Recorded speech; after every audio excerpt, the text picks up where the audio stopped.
At 15, I was kicked out into a thunderstorm over a lie, and one accidental text revealed how little I mattered. Hi, I'm Daniel, 29, and I've never told anyone the full story of the night my mother kicked me out into a thunderstorm because of a lie my sister told. I was 15, soaking wet, carrying a backpack and $80, reading a text she never meant for me to see, laughing about how pathetic I looked. The rain hammered my bedroom window like it was trying to warn me.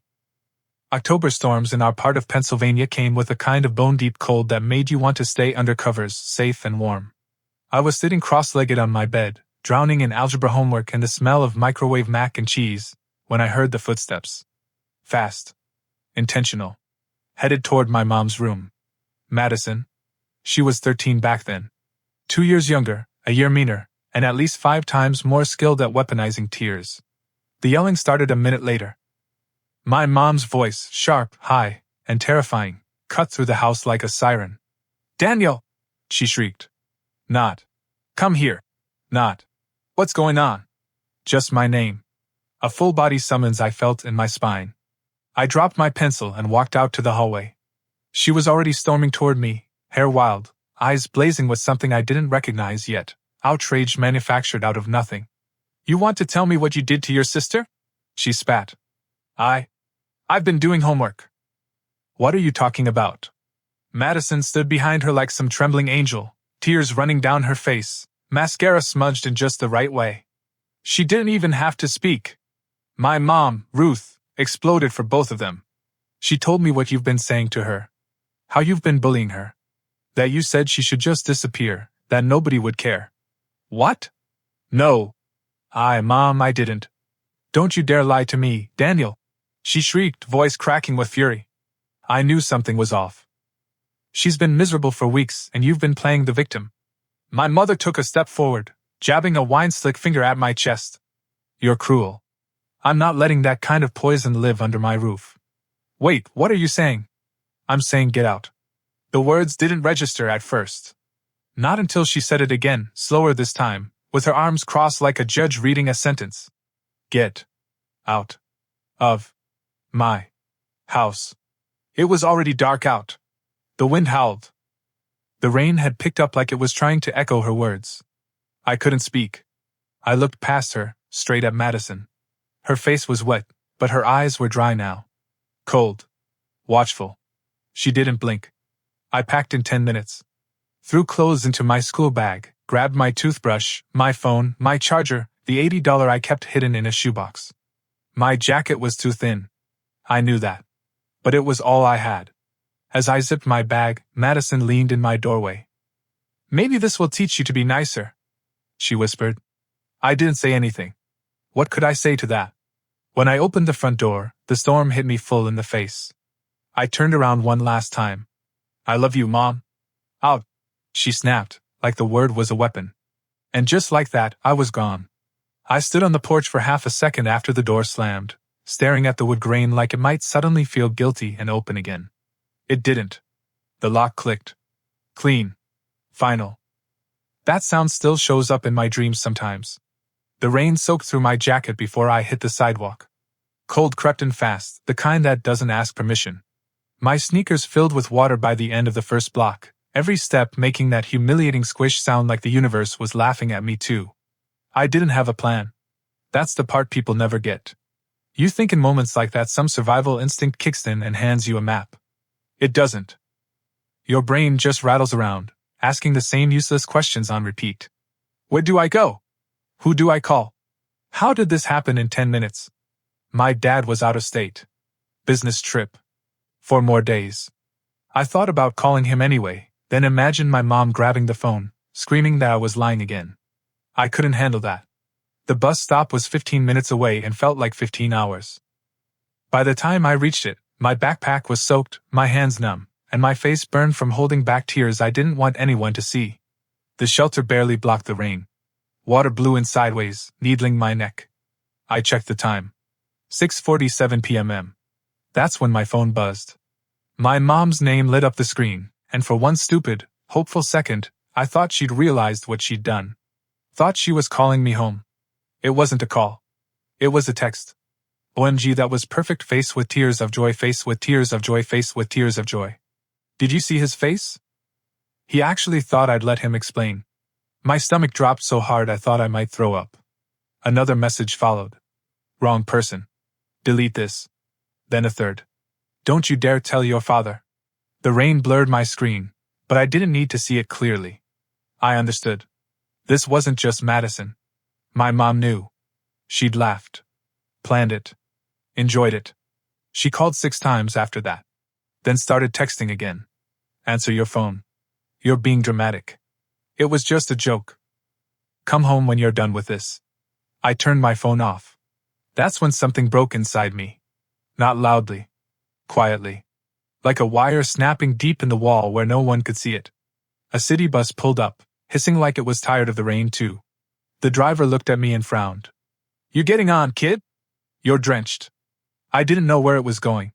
I got on anyway. The driver's name was Carol, mid-60s, silver curls tucked under a plastic cap, and eyes that had clearly seen some things. She gave me one long look as I slid damp bills into the fare box. You okay? I nodded. Lie. Your folks know where you are? I nodded again. Bigger lie. She didn't believe either, but she didn't press. Just put the bus in gear and rolled us into the night like we were both trying to outrun something. I sat near the back, dripping water onto the rubber floor, clutching my backpack like it might keep me from unraveling. The bus was mostly empty. A guy in a puffy jacket slept near the front.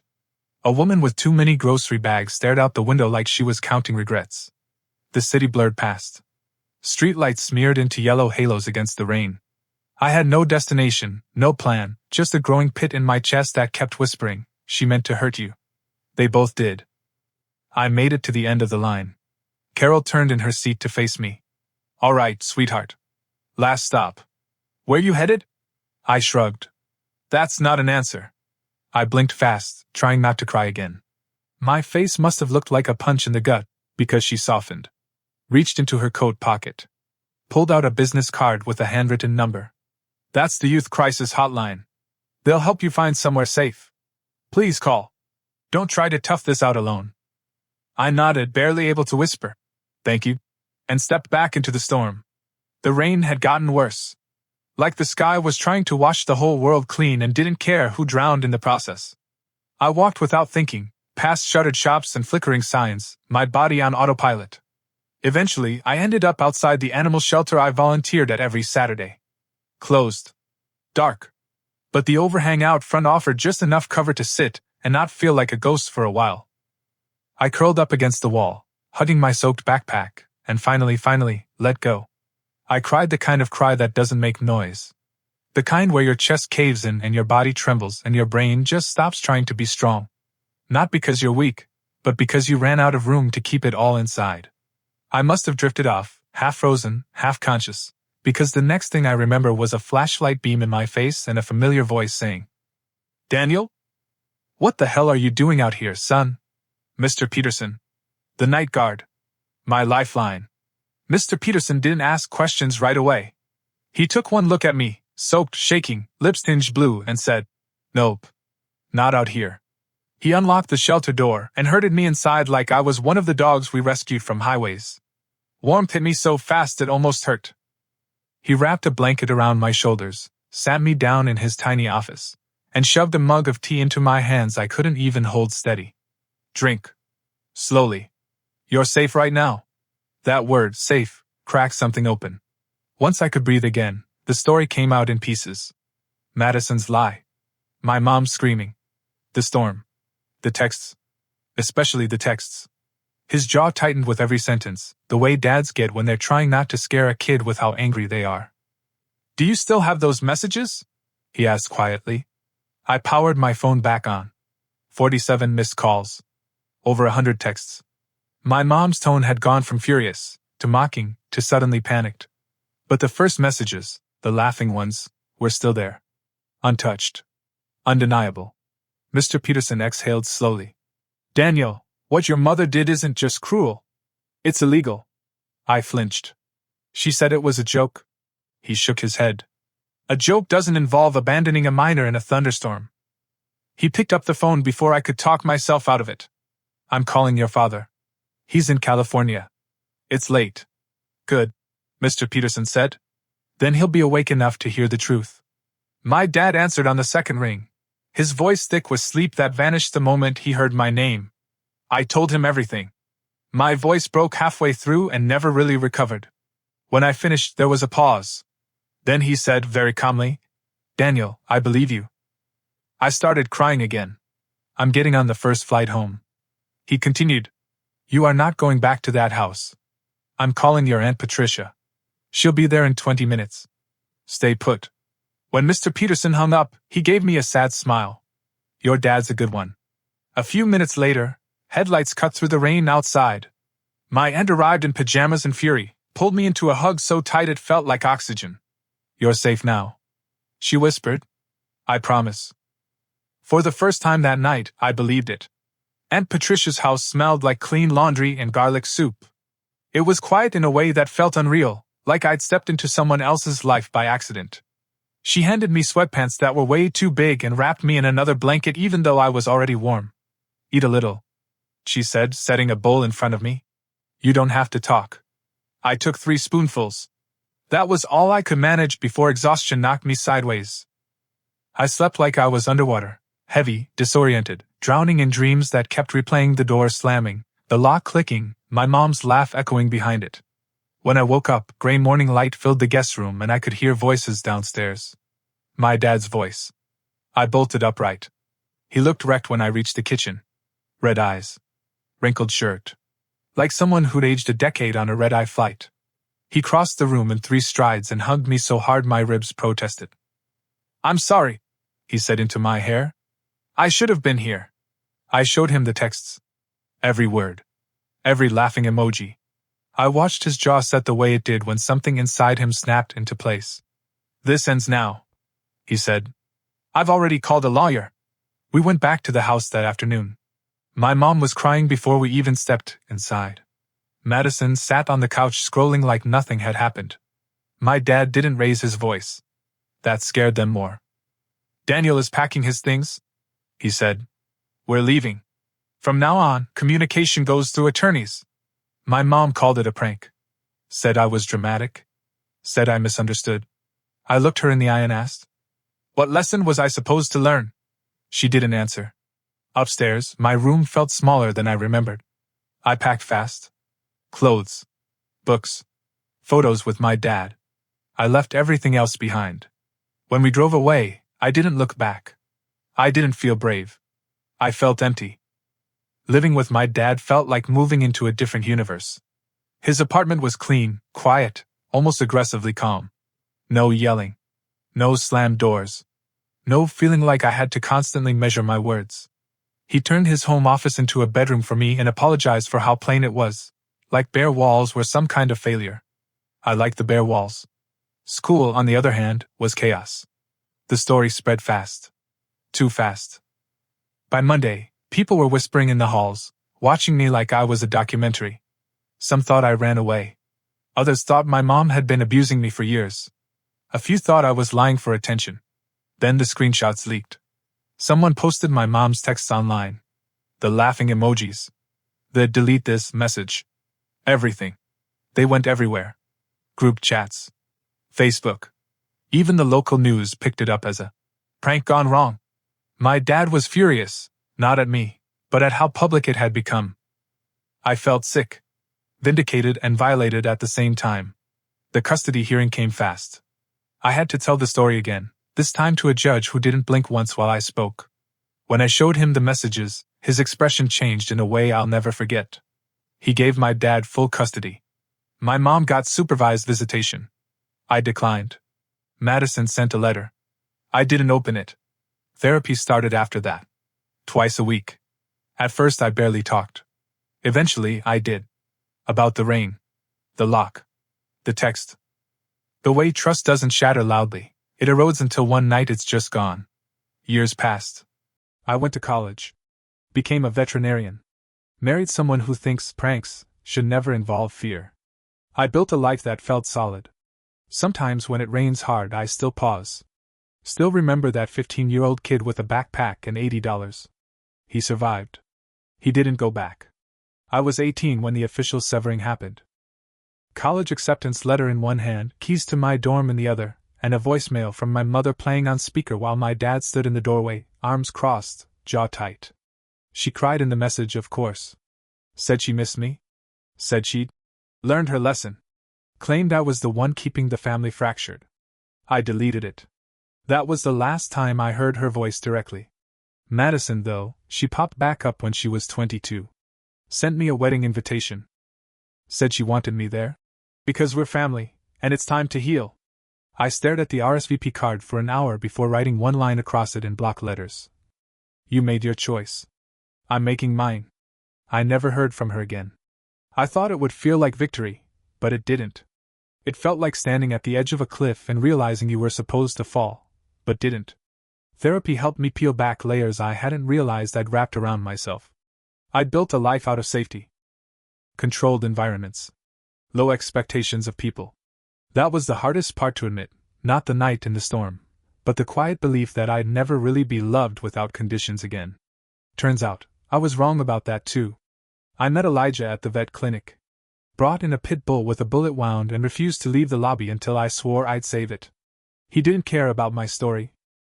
Just saw me for who I was now, not who I'd been when lightning lit up the sidewalk and I was alone and terrified. We started walking our dogs together. Then we started walking without the dogs. Then we started building something I didn't know I was allowed to want. Love without test conditions. Family without shared trauma. Years passed. I stopped flinching at Thunder. Stopped checking unknown numbers in case they were hers. I still have the texts. Not because I need them, but because 15-year-old me deserved proof that he hadn't imagined it all. He also deserved a chance to come out of the rain. And he finally did. It was raining the day I got the final envelope from the court, the one that ended Ruth's visitation rights permanently. No more check-ins. No more third-party mediators asking if I might reconsider. No more reminders that biology had once tethered me to people who laughed at my pain. The ruling came after she tried again, some letter sent through a lawyer claiming she had the right to repair the maternal bond. My response was short. There is no bond to repair. She didn't contest it. Not this time. I sat in the kitchen with my dad that night. He poured 2 cups of coffee and didn't say anything for a long time. Then, finally, you ever regret cutting them off completely? I didn't answer right away. I looked around the kitchen, his kitchen, where I'd studied for finals, where we'd made terrible lasagna and redecorated together during my first college break, where I'd cried over heartbreak and drank victory milkshakes after every job interview. I don't regret saving myself, I said. He nodded. I don't regret helping you do it. Ruth still sends birthday cards. Generic ones. No handwriting. Always late. Always unsigned, except for Mom, in perfect cursive. I don't open them anymore. They go in a drawer I never look at. Madison? No word in years. Last I heard she moved to a different state, started a new job, possibly changed her last name. She's a ghost in my world now. And ghosts don't get closure. They get silence. What surprises me, even now, is how normal life can feel after trauma. Not perfect. Not clean. But real. I see clients at the clinic every day who trust me with the lives of their pets. I come home to someone who hugs me like I never have to earn his love. I talk to my dad every Sunday. We take the dogs to the lake. Sometimes Patricia joins us and pretends not to cry when I call her my second mom. It took years to build this life. It took one storm to start it. But I built it. And I'm never going back. I was 25 the first time I told the full story out loud to someone who didn't already know it. It was at a small dinner party, of all things. A friend of a friend situation. Someone made an offhand joke about how dramatic teenagers could be, how they threatened to run away over nothing. Everyone laughed, except me. Elijah caught the change in my posture. He gently put a hand on my back, and I just said, Actually, I didn't run away. I got kicked out. Over a lie. During a storm. The room went still. I told the story. Not angrily. Not bitterly. Just, honestly. When I finished, the woman who made the joke looked pale. I'm sorry, she whispered. That wasn't funny. It's okay, I said. Most people don't know what it's like to be disposable. I do. And I built something better because of it. That's what I say now. Not I went through hell. Not I was abused. Just, I built something better. Because I did. I have a job that matters. I've turned the empathy I learned from being unwanted into something that helps other people feel seen. I have a partner who once looked me in the eyes and said, I would never make a joke out of your pain. Not even once. And I believe him. My dad and Patricia were at our wedding. So was Tessa, who cried through the whole ceremony and gave a toast about that bus shelter and the boy who didn't know where to go, but found his way anyway.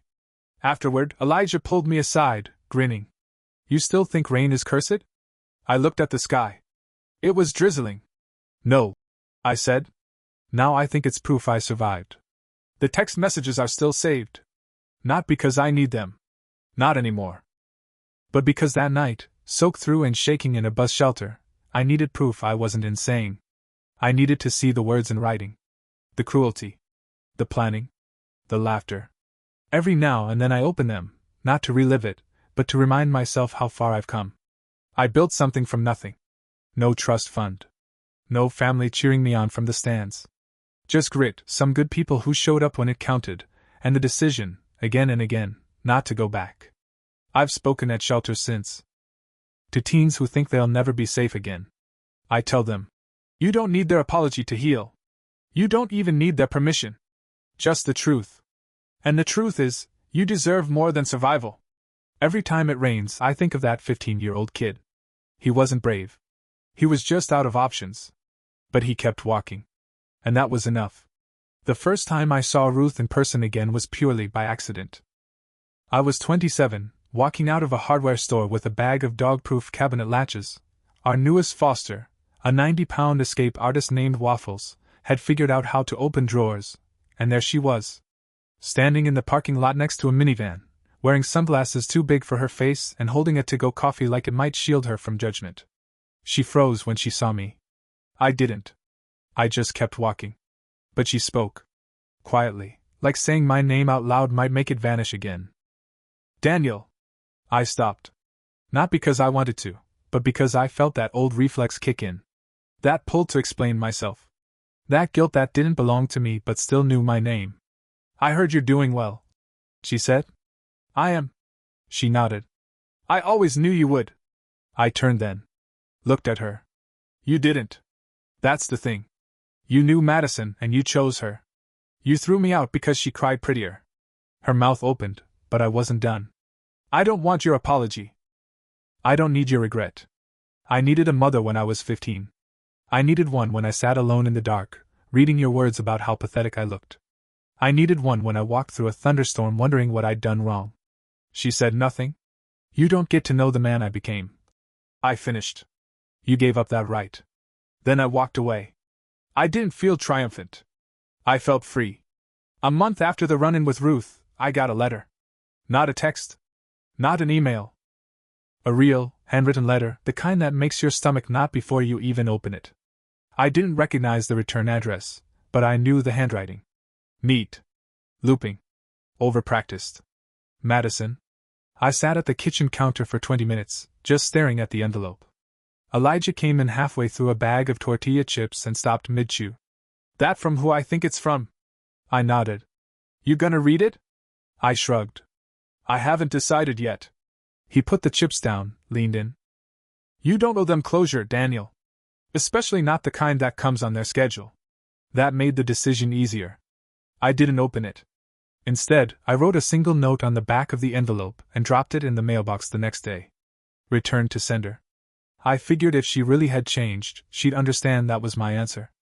If she hadn't, well, then nothing of value was lost. A week later, a private message popped up on my old social media account. A photo of a newborn baby. No caption. Just a name. She named her daughter after me. I stared at the screen for a long time. Closed the app. Blocked the account. Walked outside and sat in the grass with Waffles, who flopped his big head into my lap and sighed like the world was fine as long as dinner came on time. It wasn't bitterness I felt. It wasn't anger anymore, either. It was peace. The kind you fight for. The kind you earn. I used to think healing would feel like fireworks. Like some moment where everything clicked, and I'd finally feel over it. But healing wasn't a moment.